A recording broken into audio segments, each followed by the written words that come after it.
I think some homes die long before people notice. Every night I came back to the same apartment at around 1 a.m., dropped my keys into a bowl by the door, and listened to absolutely nothing. No footsteps above me. No TV in the next room. Just the hum of the refrigerator and the sound of my own jacket hitting the floor. I started leaving the television on when I slept because the silence felt too heavy, like the walls were waiting for something to happen. Then one rainy Thursday, I brought home an old shelter cat named Luna, and somehow within a week, the apartment stopped feeling empty. Luna was not the kind of cat people usually wanted. She was older, missing one eye, and spent most of her time sitting completely still like she was listening to something far away. The woman at the shelter told me she had been returned twice because she was too quiet. Honestly, that was the reason I picked her. My apartment already sounded like a place where nobody talked. The first night I brought her home, she did not hide under the couch or explore the rooms. She just sat at the end of the hallway outside my bedroom and watched me like she was making sure I stayed there. After about a week, I started noticing little things that made the apartment feel different. Not bigger or brighter exactly, just occupied. I would wake up at 3 in the morning and hear soft paws moving across the hardwood floor. Sometimes Luna would sit by the window for hours watching the parking lot like she was waiting for someone I could not see. I stopped eating dinner over the sink. I started folding blankets instead of leaving them on the couch. Even the air felt warmer somehow. It scared me a little how fast the place changed, because nothing about the apartment itself was actually different at all. One night a thunderstorm rolled across the city and the power went out around midnight. The entire apartment disappeared into darkness so fast it honestly startled me. No refrigerator hum. No television noise from neighboring units. Nothing. I remember standing in the kitchen holding my phone flashlight, suddenly aware of how empty the rooms used to feel before Luna arrived. Then, somewhere down the hallway, I heard the soft sound of purring. Not loud. Not dramatic.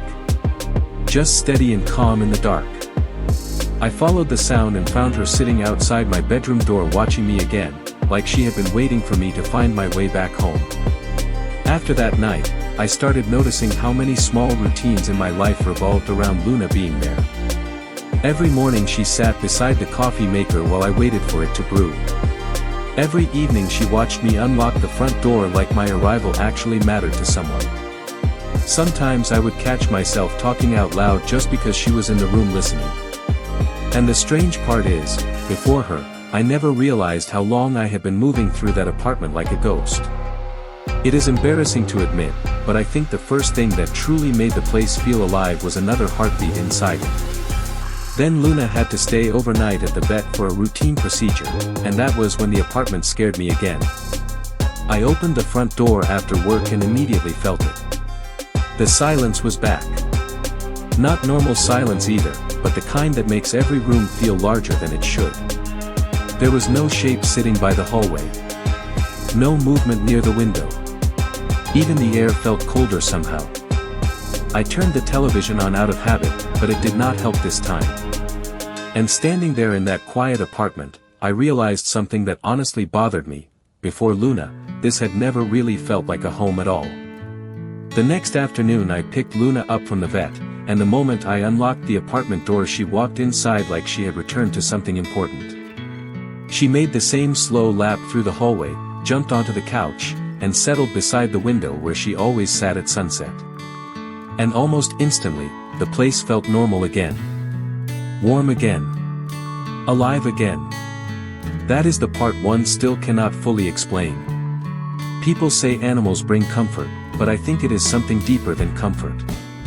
I think human beings are not meant to exist completely unwitnessed. Sometimes all it takes is one quiet living thing sharing the room to remind you that you are still here. Now when I think about that apartment, I barely remember the furniture or the layout of the rooms. What I remember are the small sounds. Luna jumping off the couch at 2 in the morning. The soft scratching at the bedroom door before sunrise. The quiet purring somewhere behind me while I worked late into the night. Those tiny sounds changed the entire emotional shape of the place. And honestly, that realization unsettled me a little. Because if one quiet sheltered cat could make an apartment feel alive again, then maybe loneliness is not about being physically alone at all.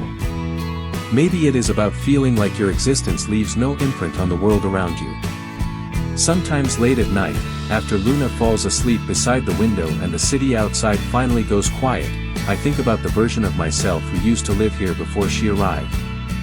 The guy who kept the television running just to pretend another person was around. The guy who moved through empty rooms without leaving any trace behind him. And honestly, I do not think I rescued Luna from loneliness. I think she rescued me from becoming invisible inside my own life.